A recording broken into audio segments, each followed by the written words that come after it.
நம்ம அதிகமாக வந்து யூஸ் பண்ணுறது வந்து பார்த்திங்கன்னா வாட்ஸ்அப். இந்தியா தான் வந்து அதிகமாக யூஸ் பண்ணுறோம். இந்தியாவில் வந்து வாட்ஸ்அப் தான் அதிகமாக யூஸ் பண்ணுறோம். அதுக்கு ஆல்டர்னேட்டாக வந்து இந்தியாவில் இருக்கிற ஜோஹோங்கிற ஒரு கம்பெனி வந்து பார்த்திங்கன்னா வந்து ஒரு ஆப்பை லான்ச் பண்ணியிருக்காங்க. அந்த ஆப் பேர் வந்து பார்த்திங்கன்னா அரட்டை.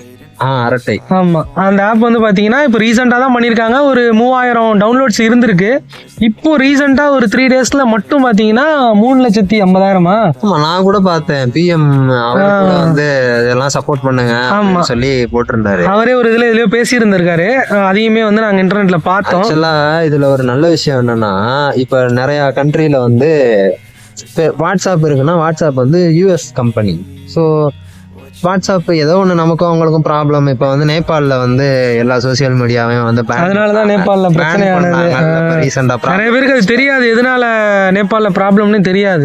பேன் பண்ணாங்க. ஆக்சுவலாக இது ஒரு ரூல்ஸ் போட்டு பேன் பண்ணாங்க. பேன் பண்ணாதனால இவங்க கிட்ட வந்து எதையுமே யூஸ் பண்ண முடியலை.